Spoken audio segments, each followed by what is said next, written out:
Good afternoon. Hello, this is Chi Yun.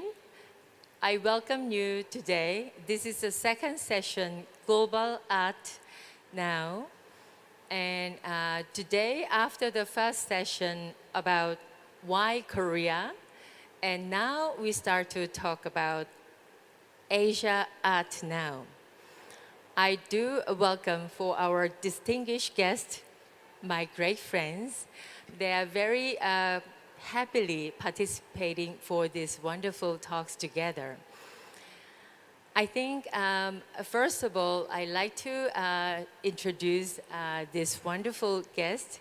First of all, our speaker today, Tobias Berger, who was the first foreign curator as a government officer in Korea, who is initiating curator at the Namjoon Pike Museum.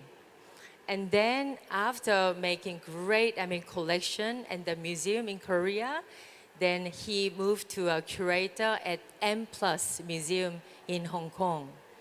And then now he is leading curator at the Taikun Museum Taikun A트센터 in Hong Kong.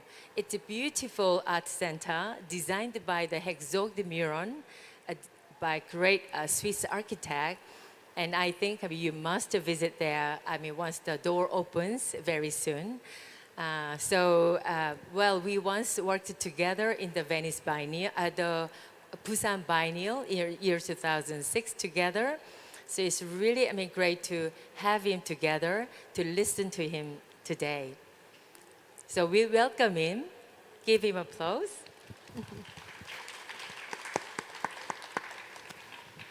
And then Lihsin Tsai, and she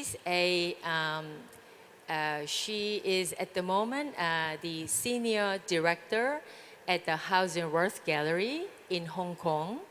Before that, she was running the Chao Space. It's a non-profit contemporary art space in Shanghai. At that time, there were not that many contemporary big space, but she was making a great collection, but at the same time running the great program, and then having a great relationship with a contemporary living artist. So she has a very nice running the non-profit space at the same time making a good collection. Now Mr. Chow opened a big tank art museum in Shanghai.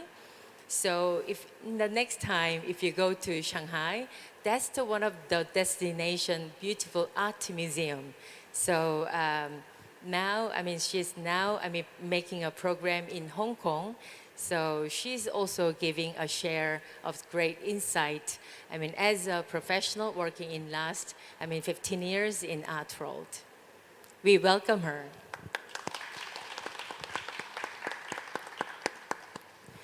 And then Nick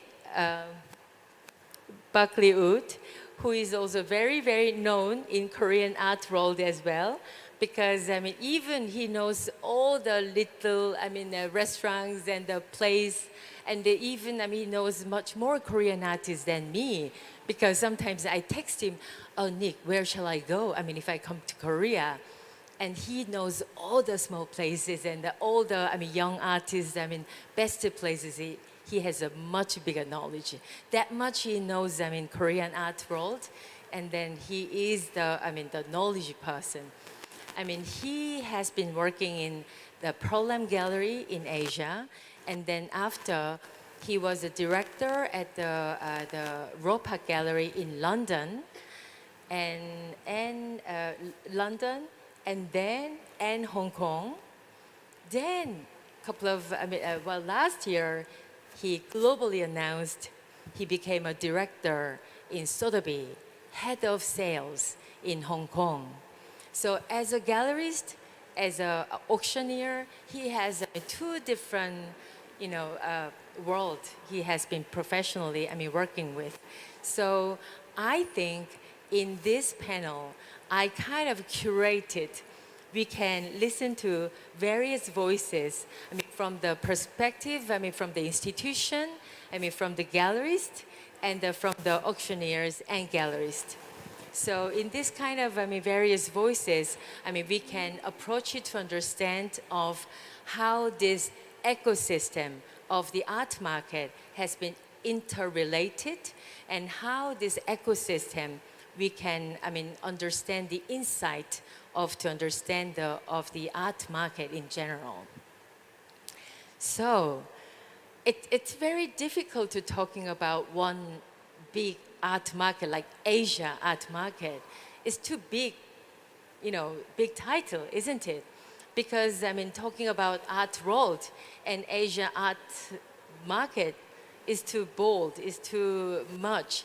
That's why we have discussed briefly. Well, we are not going to focus on art world in general, because art world and art itself is too big genre. But we have been working in this world in last 15, 20 years already through the many biennales. Identity, gender, and politics, all these issues has been addressed in the biennales and exhibitions, because every time we have been traveled together, that's why we all call ourselves global trotters. Because we don't see each other in any other venues, but we meet at the biennales before, but now we meet in the art fairs and the art, nowadays, art fairs and important art exhibition openings. That's why we have decided to focus on our 1 hour to focus on art market. And if we are looking back in last 20 years, maybe 15 years, the most important year, that was maybe year 2008. If you can think about year 2008, what was the event in year 2008? That was the Beijing Olympics, isn't it?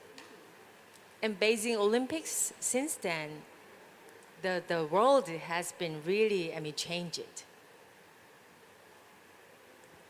In art market, the 30%, because today we are not only talking about this art market to the art audiences only, we are really talking towards general audiences. In that case, 30% of the global art market shows that 30% of the global market share, if we say that, the record comes from the Art Basel record, like, 65 billion US dollar records, then, 30% covered from China. Maybe the figures from the, many people say that from Hong Kong, but maybe it includes a little bit of Shanghai, because the big amount of money cannot come out from the mainland China. So, and also the figures only available from the auction record, because the primary sales cannot be recorded, from the individual galleries. That's why only, the figures we can be dependent upon is from the auction records. So, but it was really, phenomenal figures. 30% of the global market shares, 30% from the Asia. That's why that figures brought into a big attention to Asian market. That's why we just directly dive into these figures, and I like to ask why? Why this sort of figures comes into this result? And I like to ask questions directly to the professionals, maybe to the more, the person who is directly working in market field, to my friend Nick first. Sure. Hi, everyone. So yeah, it has been a kind of phenomenal rise in the past 10, 15 years of the market in Asia. Starting, I suppose, driven by the Chinese market growth from 2008, as Ji-Yun mentioned, and there was a huge kind of interest in collecting art and many other things. You know, the development of the economy in general in Asia has kind of, you know, led to the art market growth, along with economic growth in general, in China and in Asia in general as well. From, you know, the gallery's point of view, there was a huge kind of increase and influx of galleries into Asia as well. And the auction houses have also expanded hugely in the past 10, 15 years. I was working in Shanghai when I started my career, and saw this kind of huge growth of not just collectors, but artists, institutions, auction houses. The whole ecosystem grew hugely in China.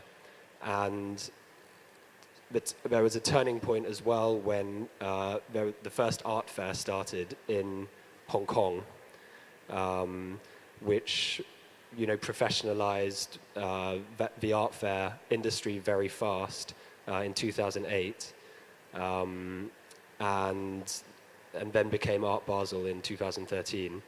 So we've seen kind of a huge shift in professionalization of the art industry and of also the institutional framework, which my friend Tobias will speak about later.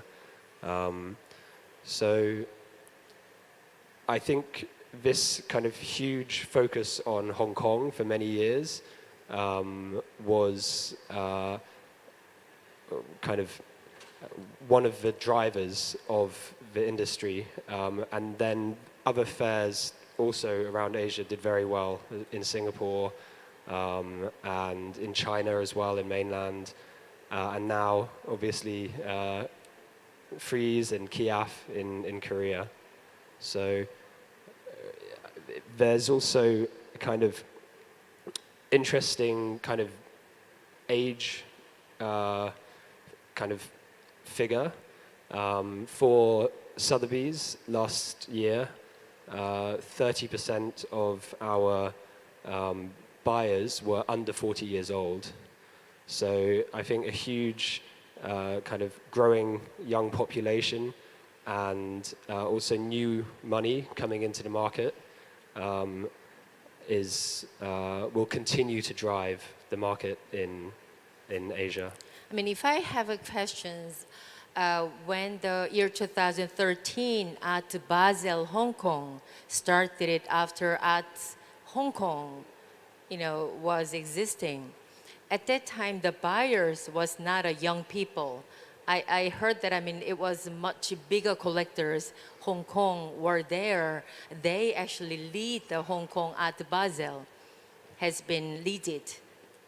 By older collectors? By the older collectors. Yeah, I think there has been a shift from what I've seen from 2010, from a kind of a handful of very kind of wealthy and visionary older collectors in Asia, many of whom founded private museums as well, into a massive expansion into younger buyers with lots of spending power. But actually in Korea, we are always wondering, there are many great big collectors in Hong Kong.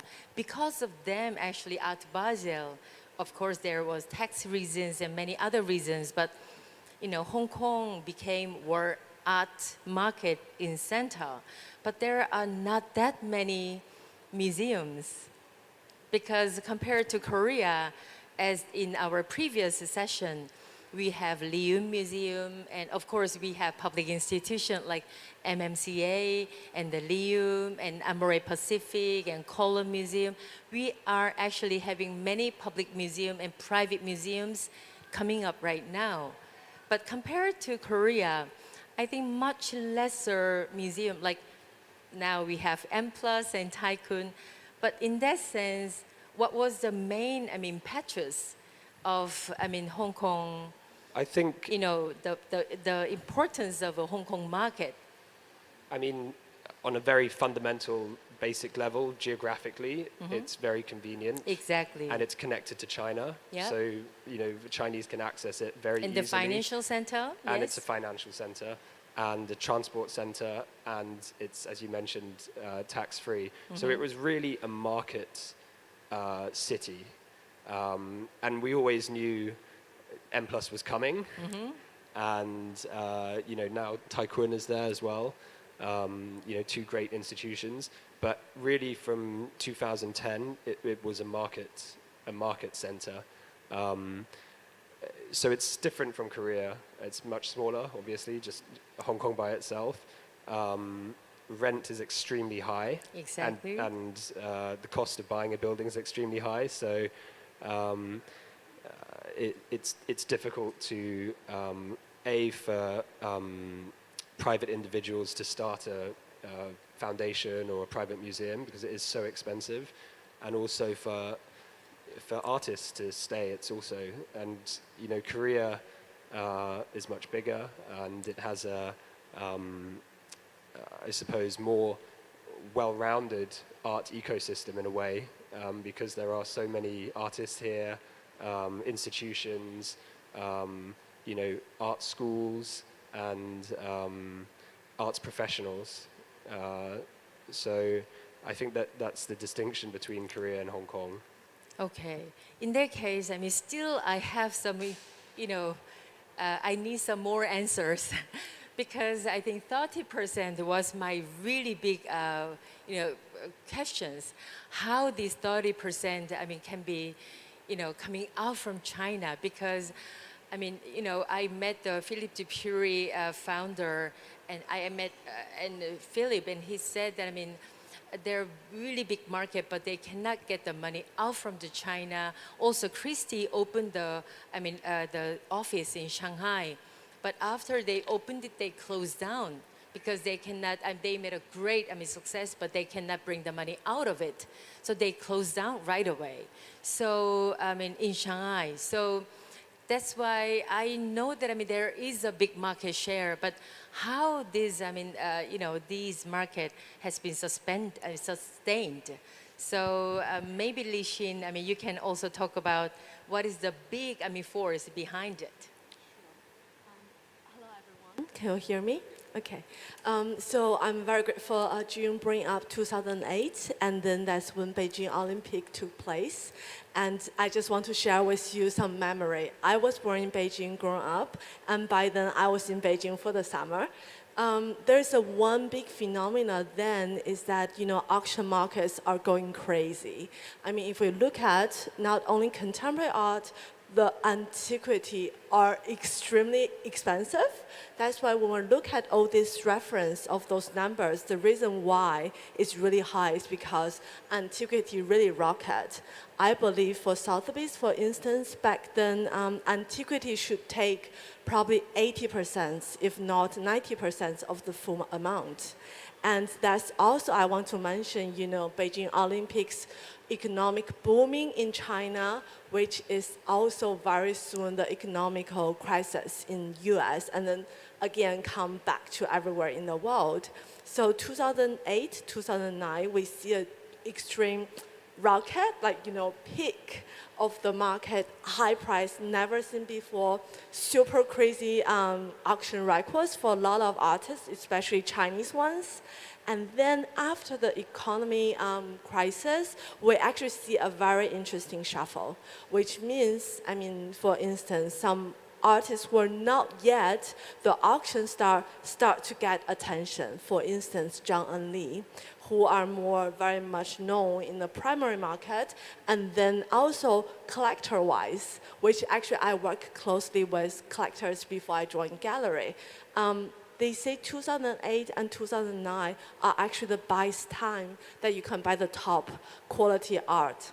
Because there are some collectors who are from the financial industry, their whole amount of power just got a little bit blocked. However, there are other collectors, like for instance, we talk about Chow, whose industry is more entertainment, whose income wouldn't be heavily, depends on this financial industry. He get a lot of good cash, and then he can just buy really great artwork right away. So that is really 2008 to 2010, I believe, a really great period, very interesting. You see all this on and off and up and down. So I think that is a very interesting point. And then also talking about Hong Kong, Nick can also please chime in. Hong Kong has this great headquarters for for auction houses in Asia, starting with Sotheby's, and then Christie's, and then Philips. In China, we start with Guardian, and then Poly, and then Council, and quite a few of them. So that is when Chinese or Asian collectors start to get to know art transaction mostly. We will talk about primary market later, or like those galleries, but auction houses are the easiest way to get to purchase art. I see. In that aspect, Tobias, you think, this sort of boost of art market in Hong Kong and China, you think the engagement of the public sector plays upon a great role for that? I think it's very I'm sitting here, and whole time thinking, because we all come from Hong Kong, which is interesting, and we talk about the Asian art market, which is also interested, and then there are two white guys here and talk about the Asian art market, and so it's all a bit, half Chinese. Okay, I'm sorry. But are we coming from the future? Will Hong Kong be the future, or are we coming from the past? Because what's currently happening, obviously, here freeze is a big reason why it is so successful is because Hong Kong is closed, and the system the new world system is broken because of quarantine and China playing or finding a new role in the world. And we are talking about globalization, and we are at a very, very crucial point of globalization, because with the new China, everything will change. And when you talk about 1/3, 30% being Asian art, let's not forget that 2/3 of the world population are living in Asia. So there's still 30% potential, right, to go. On the other side, again, China is currently messing up the art market big time, because there's no music. When I came to Hong Kong in 2006, China promised to build 1,000 museums every year, right? And everybody was panicking. They have not built 10 decent museums in the last 20 years. So that promise of China being that amazing market is currently doesn't look so optimistic anymore. Going back to Hong Kong, which is in that time is when we started M+, we could take advantage of that amazing fact that Hong Kong, sure, it was part of China, but it was always that open society, that open space. And we really could only play that idea and that card of building an Asian art museum and looking at the world from an Asian or Hong Kong point of view, because we were in that in-between time when China had not taken over Hong Kong as it did in the last years. So this was an amazing point. In Hong Kong, everything changed with the arrival of the art fair, but also the arrival of the auction houses, because not only does the art fair give the galleries an opportunity to show the world once a year what's happening, but because of the auctions, the international collector would come in 2 or 3 times a year. And let's not forget also, sure, certain money is difficult to get out, but the Chinese money is in Hong Kong, right? And when Stefano nicely said that Basel is such a great place, and which it is, and with a good art scene, the fact was in the 1970s, 80s, the European money from France, from Germany, from Italy, and so on, was in Switzerland.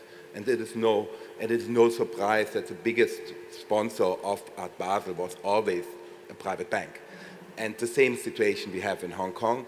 And this is, I think, the question for Korea and for Fries going forward is exactly that. How do you build a long-term strategy for an art fair? And let's look forward, right? Let's not look, and we can all tell crazy stories about the past, which we understood in the last years. But Korea has managed in an exceptional way, very strategic, from 2000 onwards, to build up an art infrastructure that is exceptional.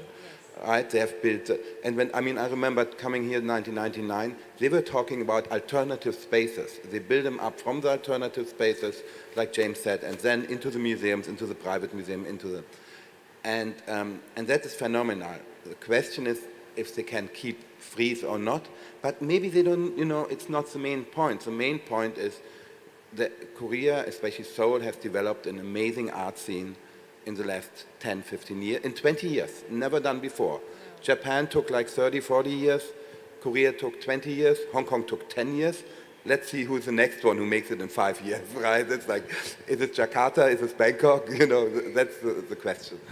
I think, that was a really amazing point because, me, myself, as a Korean, but I have lived in London for 25 years. Also, studied in London for 25 years and come back as running the MMCA as the sole director and realize that how wonderful we are. Sometimes as a Korean, we don't realize how great artists we have first, and how great ecosystem and how wonderful museum we have, how amazing galleries and gallery system we have here. Sometimes we don't realize how great ecosystem we have formulated in the last 15 years. Because that brought all into a now, international art fairs also wants to be a part of this, game. I think, that's maybe one of the reasons Fries also choose Korea to come to here. I believe. That's our first session is talking about. And at the same time, the Tobias mentioned that in Hong Kong, I think Hong Kong was at that time was actually leading the whole. That sort of. Leading the whole situation, including the Shanghai, Beijing, and actually became a platform, the place where the Chinese great artists from the mainland and providing a platform, the meeting platform for the great international art professionals and auctioneers and the great, platform for them to meet and really engaging and making the market at that time. But and also I think but I don't want to losing that moment because when you are working at M+, because many people we were wondering what sort of philosophy and the collection direction, because M+, we were really thinking what kind of the concept and the collection philosophy behind, because we were thinking that is going to be representing of amazing Asian great collection. Yes. Wasn't it? No, I think, gosh, we were very humble. We just wanted to change the world, right? We basically Change the world. We changed the world. We wanted to see how we knew there was amazing art and design in Asia. And we knew that nobody in the West was looking at it. And we wanted to create a place that looks at the world from a Hong Kong perspective and from an Asian perspective. And if you now go to M+, and I know it's still, Hong Kong is still closed. I left after 3 years for various reasons, but they have succeeded in an amazing way. And there has never been, I think, a museum that was so important as M+ is, because it really will define completely new how a global art history is written. But again, we have to wait for the future how that plays out. And the reason we had that moment was that Korea and Japan and so on, these were national museums, right? And they had to look at their national collection. In Hong Kong, we didn't have the idea of a nation because Hong Kong was not a nation, it was a city. And so we could rethink the whole ideas about everything. And that was then mirrored in the collection, especially in the design collection. The art collection was very much dominated by Lihsin collection, which was important because you needed an anchor collection. You need just to have amazing works. You need to have works that every other museum knows they have to loan one day, because the museum system is a barter system. I loan you something, you loan me something back, right? And that was delivered with Lihsin's collection, which is amazing, and you could never buy that collection again. It's just impossible. The Lihsin collection is one of the most important Chinese contemporary master collection, wasn't it? No, it's the Lihsin collection. First of all, there were only two big Chinese collections in that time. Correct me if I'm wrong, because you were there. But to my understanding, there was the Uhlens collection and there was the Lihsin collection. Uhlens and Lihsin. And Uhlens then decided to sell his collections piece by piece, so there's not much left. And Uli decided to donate his collection. But if we talk about collecting, Uli was very smart. He was very early in China, and he basically said, I don't know what is important in the future. I cannot know that. So I just buy everything, because it was all cheap, right? For him, it was all that cheap. So that's what he has. And like every good collection, 80% is in storage and probably will never see the light of day. And that's the thing which people who collect a lot of times forget.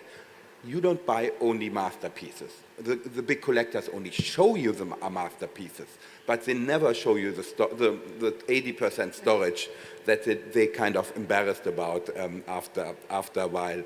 And Chow puts it in his place, which is a better way. But so there is always, and Uli was really visionary in that, and with that he could just buy these amazing artworks. But that meant for us that we had to balance the rest of the collection, because if you have an international museum which only had a Chinese collection, we had to buy so much Hong Kong art just to balance it. We had to buy so many women artists just to balance it, right? Because Uli was basically 95% old male Chinese artist.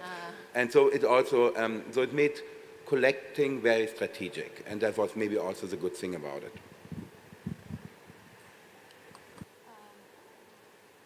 To also say that Hong Kong is a very interesting platform to introduce Chinese art to the global market, or at least global academy world. So for instance, we know Han Art Gallery, founded by Johnson Chang. I did my research. He started his gallery from 1983. Well, for at least from memory, we didn't really recall him as a great physical, really white cube space as gallery. But he has been so active.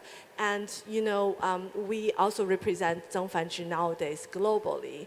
But Zheng Fanzhi said his first encounter with the West, with the world, is thanks to Johnson.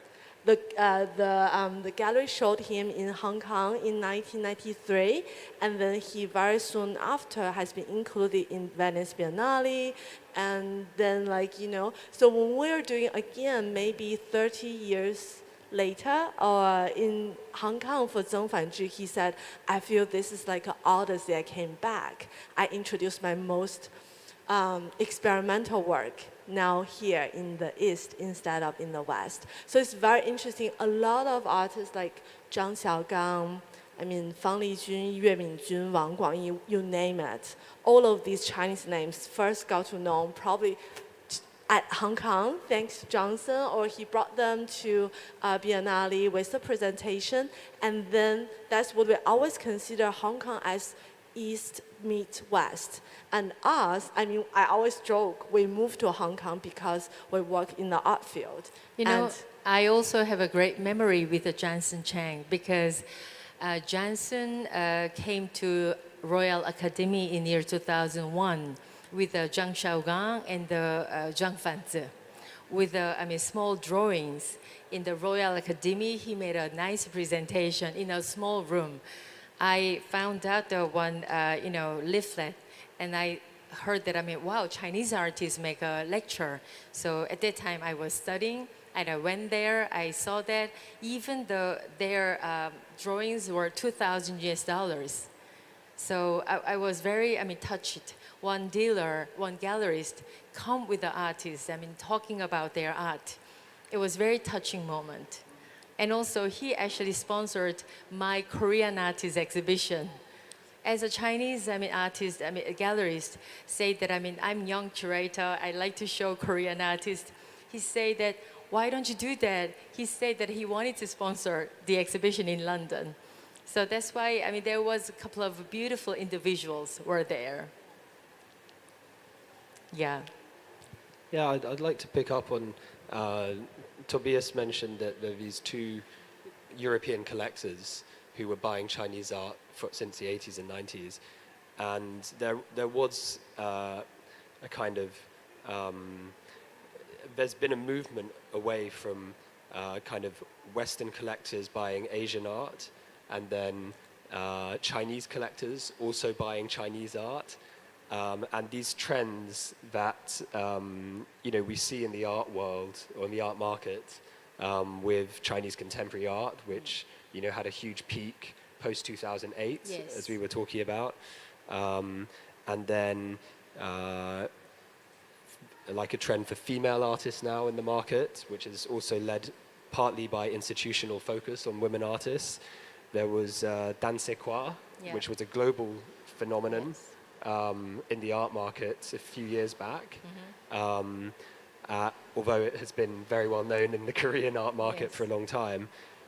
So it's very interesting to see, and Lihsin mentioned earlier, the Chinese antiquities market was so huge in the 90s, yes, and 2000s, 2010, around this time, but has been overtaken now by contemporary art. yes, So to see how these market trends change and develop and are now led by Asian collectors, I think this is a very exciting time now to be doing what we do and to be involved in the art world in Asia. yes. But maybe I like to also raise a question that there is some divisions between the conceptual artist, some artist who is very popular in an institution, and the blue chip artist in the market, because that is always the case in art world in general. Because some artists, many curators and museum people is praising for, but some artists are totally unknown. In the art market. Maybe, would you please, talk about some answers from each panel? I think I have to blame the Asian art market for that. If you look back, because in the 1980s, maybe even 90s, in the West, art was not there for speculation and investment. People would just buy it because they love it. Yes. And the status of an artist was mostly defined about museum shows, which weren't that many, because in that time a living artist would not exhibit in a museum. It was a very different world, and only with the upcoming of the Chinese art market, the idea of investment in art became an issue, in the idea of speculation. And if you think about it, let's not forget, in the West, how most of us grew up, art was introduced by museums and art centers. In China, art was introduced by the galleries, by the commercial galleries. So the idea of what is art, who defines art, and how do we evaluate art is a completely different mindset, right? And so yes, and then the result are these crazy prices for certain works that can be speculated with. And the other idea is, unfortunately, that we leave out 60% of the art world, right? We leave out performance, we leave out photography, we leave out video art, digital art, all these things, which are enormously important for the art and for the development of an art scene. But that's not, you don't see that. We will not see that at Kiev tomorrow. We will not see that at Fries tomorrow. And that is, again, why it is important to have that infrastructure, also for the collector. It's a balance. And the market balances the museums and institutions, but also the institutions have to be there for the market. And that's why this 10 years in Hong Kong, where we had only the big commercial galleries, were not maybe the healthiest ones. And I'm really happy that now with M+ and Daegun and so on, there is a balance kind of. It's again a balanced system, which I think is beneficial for everybody. Maybe neat. You can maybe talk about, some of the examples of Tomokatsu Matsuyama's work. It just shows. Maybe you Sure. can make some reference, towards Tomo. Well, we can talk a bit about how the ecosystem is blurring now. So, institutions, when an artist has an institutional show, their prices go up. Yeah. So, the institutions are also kind of complicit sometimes, even if it's, unintentional. And within the market, there's definitely a blurring now of galleries and auction houses. I joined Sotheby's last year in the private sales department, and we have galleries around the world which don't do auctions. Yeah. We just do exhibitions. I see. And sometimes we do secondary market exhibitions, with artists who've passed away. And sometimes we work directly with living artists. And one of my exhibitions from this year was a Japanese artist based in Brooklyn called Tomokazu Matsuyama. And, he's been hugely successful, extremely popular with kind of all ages of collectors.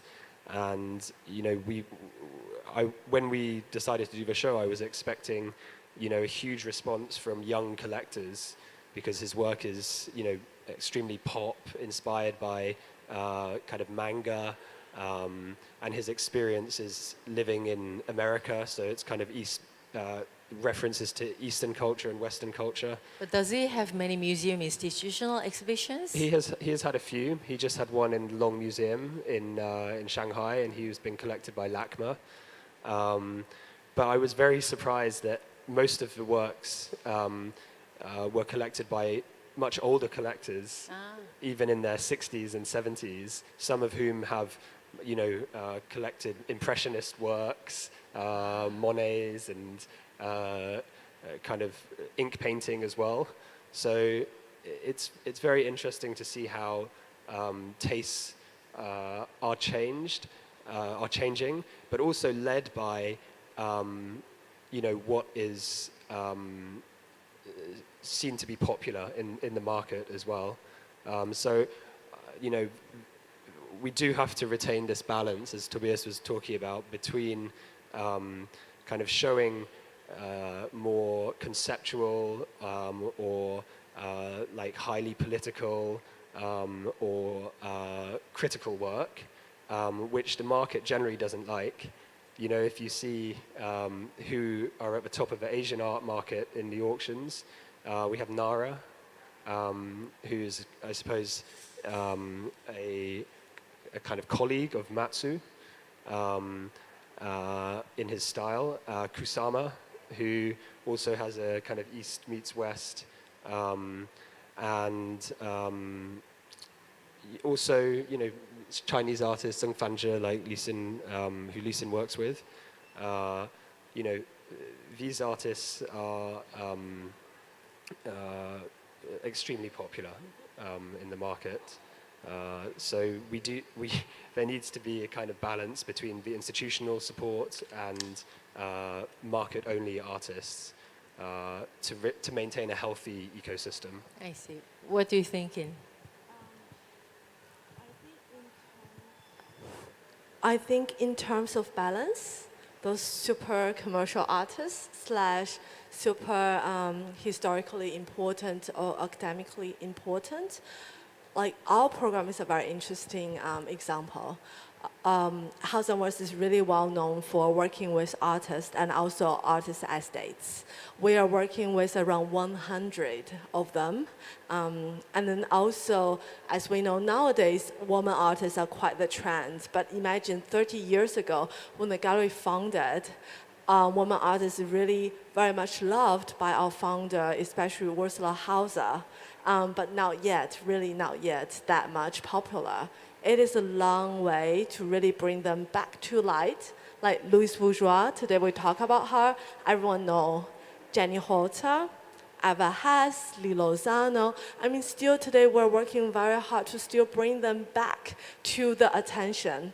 I was even looking at AIG, the consultancy firm founded by your former colleague Yuki and Amy, that they did their first show are only focusing on women artists, abstract expressionist women artists, right? And I mean, that is really a long way how market first look at the numbers only, very sweet and expensive and very much everyone love and will buy, and then that's how the market grows, until they need more history, they need more scholar, they need more museum institutional support and research to get to know more artists more in depth. That's how I think the reason why we're here today. I mean, we are in Seoul also to try to understand Korean artists, Korean aesthetics, and even in a way, I mean, from my daily work, practice, understanding and talking to Korean collectors, the understanding or just like very much like the instinct, how much Korean eyes taste, very much easily to embrace contemporary art, conceptual art is amazing. And I think it's really, we need different homework probably from different parties. But I think I have to politely disagree there. I think that's a great example how the market is lagging behind the institutions. If I would go out and make an exhibition about 10 women artists in my institution, my colleagues would kill me because you cannot do it anymore, right? It's just, or 10, or like the famous 10 artists from China shows we had in Europe and so on. I think we did these shows, they weren't important 20, 30 years ago. They paved the way then for the galleries and for the collections to be bought, but I think the art institutions were on the forefront there, because this woman art thing, I saw it at, not at Sotheby's, but at another big auction house who put out a catalog about, lucky he got out of there. And I thought like, wow, they cannot do that in 220, right? I mean, which woman artist wants to be defined by her gender? Yeah. It's just not cool anymore. And so that's interesting how one thing then feeds into the other and how that ecosystem works around. And I think it's quite healthy, actually. If you have a healthy ecosystem, and in Hong Kong we didn't have that. In China it's currently also not there. Korea and Japan and Taiwan have a fantastic ecosystem. And the question is, how do we build these ecosystems where we all need each other? How do we build them up? And I think there people will look back in 10, 15 years and they will look at Korea. How have they done it, right? How has Hong Kong done it? Very differently. Why is it not working in Singapore, right? Why did Kiev not go to Singapore? Yes. Not Kiev, sorry. Kiev is here, but why did Fries not go to Singapore? So that's all, I think, quite interesting questions. Yes. I think as a final questions, I think we have to think about the collection. Because in Asia, I think what is a little bit lacking in general, I think this about collecting culture. Because compared to the West, I think collecting culture, this idea of collecting is always a little bit too far. Because I mean, when we heard about collection, is about something a little bit too huge. Only somebody who has a really big money only be able to collect something. But I think collecting is not only really big thing, because I mean, well, I think I was very touched when Tobias said when I was working in the Namjoon Park Museum, because I mean, Namjoon Park Museum was a government museum.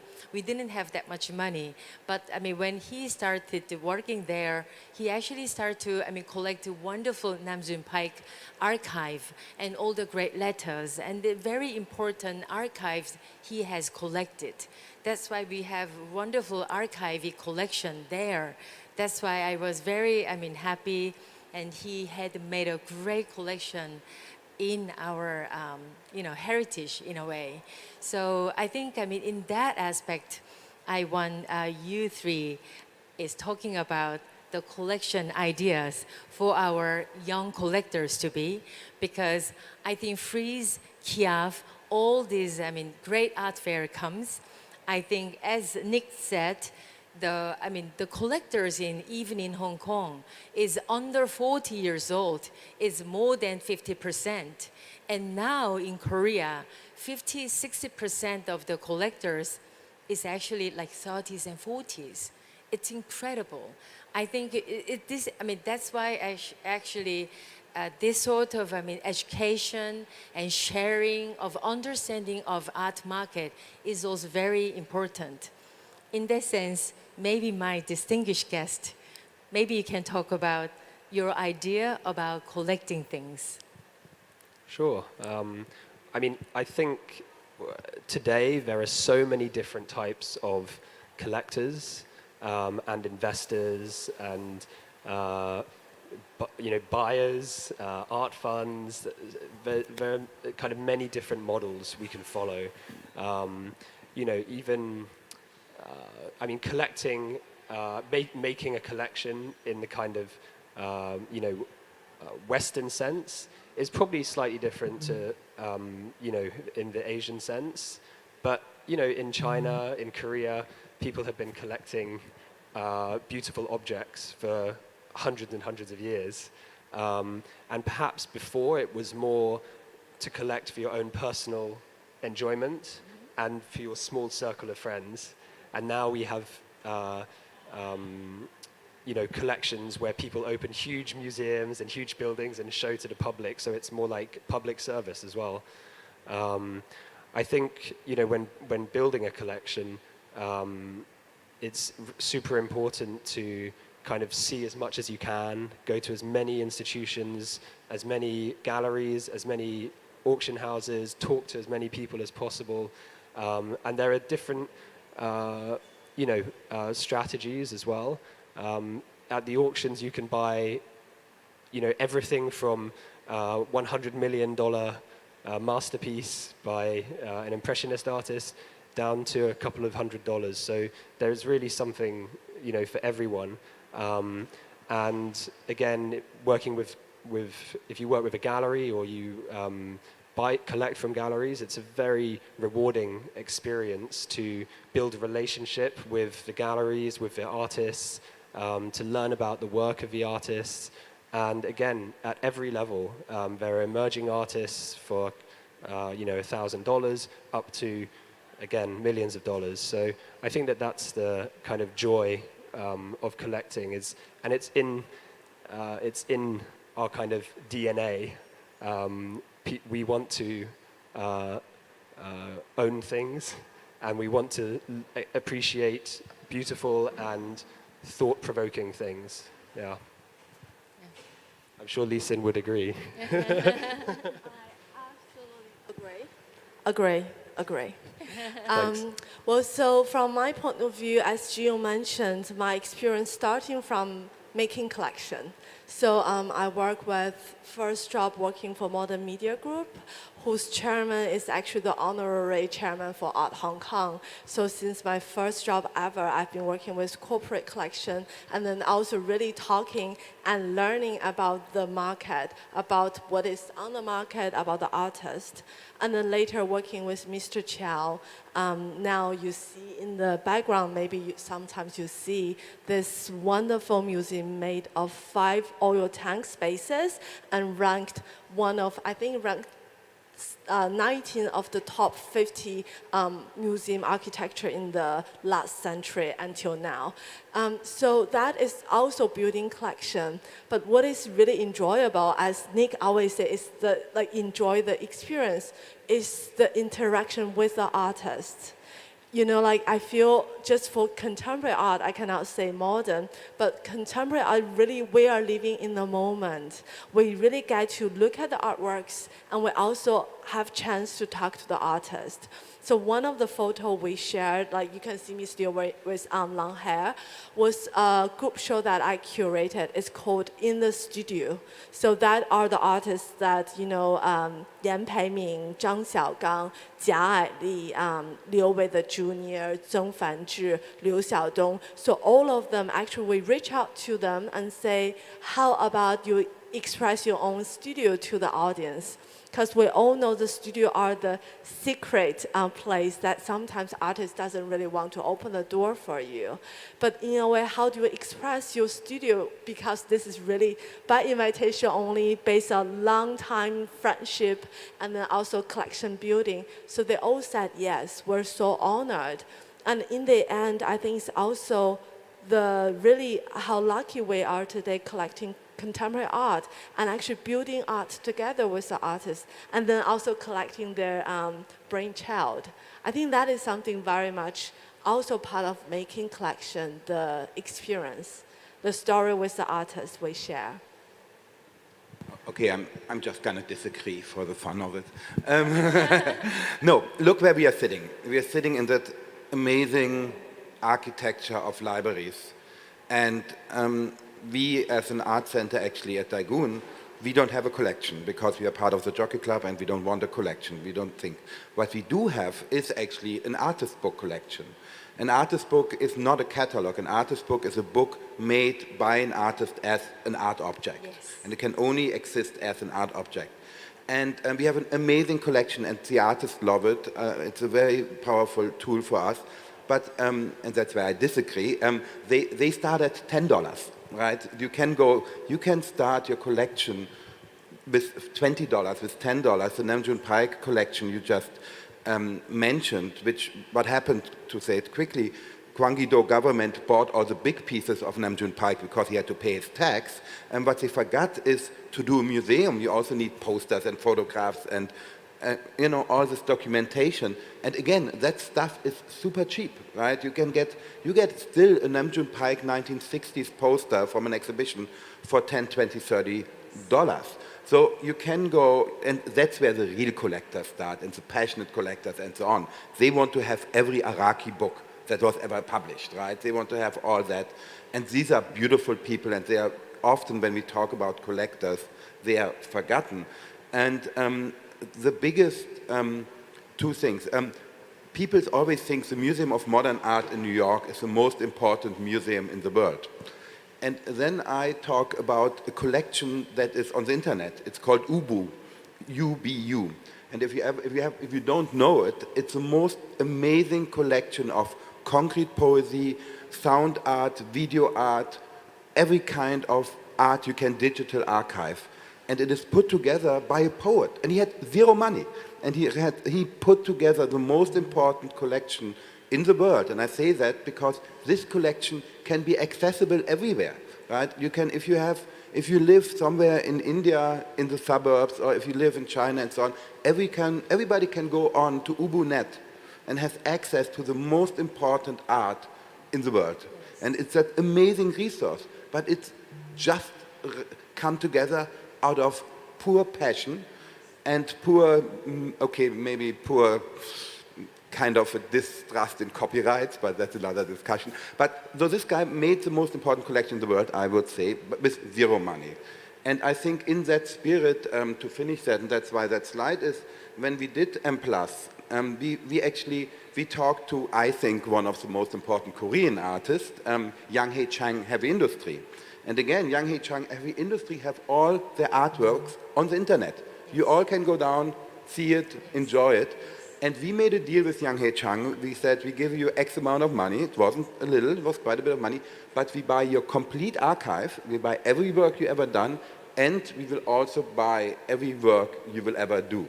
right? So we kind of made that deal. And for them it was great because their digital art has a huge archiving problem, because how do you keep it alive, especially, you know. And for M+, it was great because it really showed that we were forward-thinking, that we are thinking about different ways of collecting and archiving, and it was a great exercise in all these things. So it's not, if you think about collecting, I think collecting paintings and so on is wonderful, and we all do it, and I do it, and I love it dearly. But there are so many other ways. And sitting here in that library is probably a good way to start. Wow, thank you very much for your various insight. For the concept of collecting. I think, it was really, meaningful, the answers, because I think, collecting is actually, really, beautiful, idea. When we are talking about, art fair and art, and also we are really, starting of this new art, Asian art, period. We just, start to kicking off now in the global context from year 2022 now. And then I think, as a last comment from Tobias, I think anyone, maybe in this, chairs today, anybody can be a collector. If you think, collecting art books, if you can't buy, one of greatest artists' work right now, but you can buy great art books, like, we are, having this conversation in this one of the biggest art library in Asia. I think this can be a very nice gesture from there. I do thank you for your, great attendance today. And then again, thank you very much for your valuable time and great insight for this conversation. Thank you very much. Thank you, Jean.